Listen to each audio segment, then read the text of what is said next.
Dalam rekaman CCTV menampilkan puluhan warga saat beranjak keluar dari sebuah perusahaan manufaktur plastik di Desa Gempol, Kecamatan Gempol, Kabupaten Pasuruan, Jawa Timur pada Kamis 2 April. Rombongan itu rencananya akan pulang usai memperjuangkan upaya alih daya di perusahaan tersebut. Namun warga mendapati hadangan dari seorang kepala desa setempat yang justru marah-marah. Warga sempat mencoba untuk berdialog, justru mendapatkan penganiayaan dari pelaku. Pelaku menyambar ponsel korban dan membantingnya ke tanah sampai hancur. Pelaku juga beberapa kali memukul korban dengan tangan kosong. Mendapati perlakuan kasar, warga langsung melaporkan kejadian ini kepada polisi. Diduga aksi ini merupakan buntut dari karyawan dari warga yang menuntut perusahaan untuk menghentikan kerjasama dengan tenaga kerja alih daya ilegal di perusahaan tersebut. Menerima laporan tentang terjadinya penganiayaan yang dilakukan oleh seseorang pada saat ada penyesuaian di perusahaan SMM wilayah Gempol. Tiba-tiba seseorang memvideo, akhirnya tidak terima dan menganiaya orang tersebut. Untuk saat ini kasus ditangani oleh Polres Pasuruan. Saat ini kasus penganiayaan sudah dalam penanganan polisi. Petugas masih akan melakukan pendalaman lebih lanjut terkait motif dan adanya unsur tindak pidana dalam kejadian itu.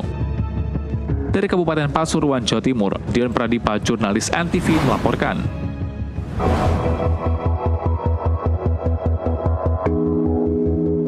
Inilah aduan warga melalui aplikasi Jaki yang viral di media sosial. Warga membuat aduan lantaran adanya sejumlah kendaraan roda 4 yang parkir sembarangan di Jalan Damai, Kalisari, Pasar Rebo, Jakarta Timur.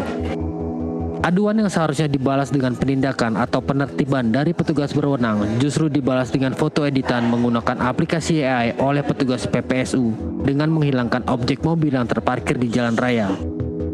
Buntut dari ulah tersebut, Lurah Kalisari bernama Siti Nur Hasanah dinonaktifkan dari jabatannya sejak Selasa 7 April usai diperiksa oleh Inspektorat.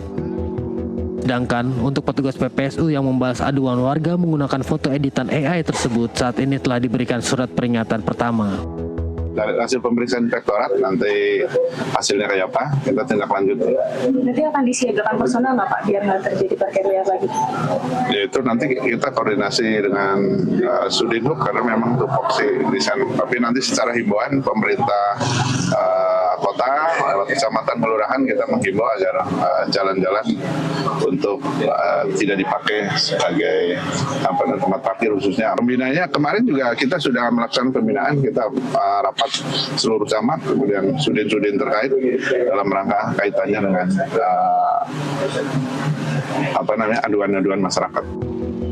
Saat ini, petugas dari Dinas Perhubungan disiagakan di lokasi untuk menghindari lokasi tersebut kembali digunakan untuk tempat parkir liar.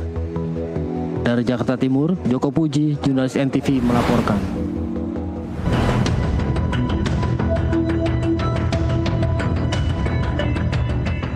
Polisi menyegel sebuah lokasi yang diduga menjadi tempat penimbunan BBM jenis solar ilegal di wilayah Pejaten, Kecamatan Keramat Watu, Kabupaten Serang, Banten. Petugas memasang garis polisi di tempat kejadian perkara, mencegah potensi aktivitas lanjutan yang melanggar hukum. Kanit Reskrim Polsek Kramat Watu Ibda Andri Setiawan menjelaskan penyegelan ini merupakan tindak lanjut dari laporan masyarakat terkait dugaan aktivitas penyaluran BBM ilegal di lokasi tersebut. Namun saat petugas melakukan pengecekan di lapangan, tidak ditemukan adanya aktivitas yang diduga jadi lokasi penimbunan maupun distribusi BBM. Polisi hanya menemukan sejumlah kempu kosong yang digunakan untuk menampung solar. Diduga para pelaku telah melarikan diri sebelum polisi datang.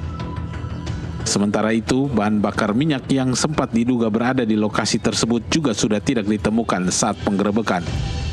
Didapati di lokasi tersebut tidak ada aktivitas, hanya ditemukan kempu yang kita duga menjadi tempat untuk menimbun BBM tersebut. Namun sampai saat ini kita masih melakukan penyelidikan lebih lanjut untuk kebenaran informasi tersebut. Sudah ada berapa saksi yang diperiksa, Bang? Saat ini kita coba meminta informasi dari masyarakat sekitar, ketua RT maupun RW untuk lokasi tersebut milik siapa dan aktivitasnya. Hingga kini kepolisian masih melakukan penyelidikan untuk mengungkap dugaan penyalahgunaan BBM serta memburu pihak yang diduga terlibat dalam aktivitas ilegal tersebut. Dari Serang, Banten, Hasyim Adnan, jurnalis NTV melaporkan. Pasca insiden anjloknya